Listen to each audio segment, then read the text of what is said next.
Alan Robinson, Mark Kaboly, your Steelers beat reporters. I am Justin LeBar, coming to you from the South Side. Rainy day here, but some high momentum, some high morale for the Steelers. They finally got a win on their season, now 1-4, as they'll go up against their rival, the Baltimore Ravens, this Sunday. Guys, a win against the Jets. Alan, what did they do to beat the Jets, and how can they apply that to this game against the Ravens? How about this? It was a novel approach to football, revolutionary approach. I don't think we've ever seen from a Steeler team in quite a long time. They got the lead early in the game. How about that? They actually led starting the second half for the first time this season. Midway through the second quarter of that game, their leads this season had been 2-0, 3-0, and 6-3. They actually got ahead. You've heard about the Steelers talk about it for weeks now. We need to play ahead football, as Bill Cowher used to say, because that way then you can turn the defense loose a little bit. Well, they were able to turn the defense loose a little bit, and it looked more like a traditional Steeler defense. Shutout football in the second half, a confused quarterback, a couple of pass interceptions in the red zone. It looked more like the Steelers, and that's why coaches keep, it's a logical approach, but they got the lead. Mark Kaboly, was it the lead? Was that the key? Oh, it was a big part of the key, but how they got that lead and how they kept that lead was quite simple. It's not rocket science here. They didn't turn the ball over. And when they didn't turn the ball over, they were able to put points on the board, even if it was field goals.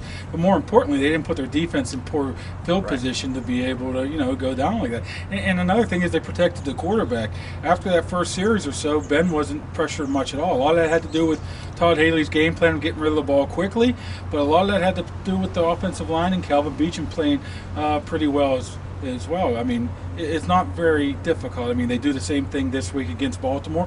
They have all the chances to be successful. You turn the ball over, you're not going to be successful, and it's really as simple as that. Mark, a win against the Ravens would be a huge push in this momentum right now for the Steelers, who are trying to get their season back on track, not giving up on playoffs. But if they were to lose against the Ravens and lose against a division rival, that could be a big blow. That's the big thing about being 0-4. You have absolutely no room for error right now. If you're 2-3 going into this game, you lose, then you're worried. You're trouble. I mean, you have a chance to come back. Now you're 1-4. It's a must-win the rest of the year, especially with division games, especially with AFC games, and that's what 0-4 does to you. Put you in a no-lose situation. Are they capable of winning 8-9 games? Sure, but are they going to put 8, 9, 10 games together? That's too much to ask for anybody. The 76 Steelers did, and I don't think this talent's comparable to the 76 Steelers. Ryan Clark talked about this last week. The one thing they have going for them, even during the 0-4 start, was they had 5 division games left. This has been a pretty wide-open division. Everybody else is beating everybody else up. Mike Tomlin said he thinks the best a team will finish in this division is 4-2. Well, this is a division game this week. We talk about it every week. It's almost a must-win, but it is almost a must-win because if they lose this week, they're 1-5. That had been no different than them losing the first 5 and then winning this week, because everybody would have written off this team from California to Maine if they had been 0-5. So they still would have had the same record. Is it like 76 where every game after the 5th week of the season was a must-win?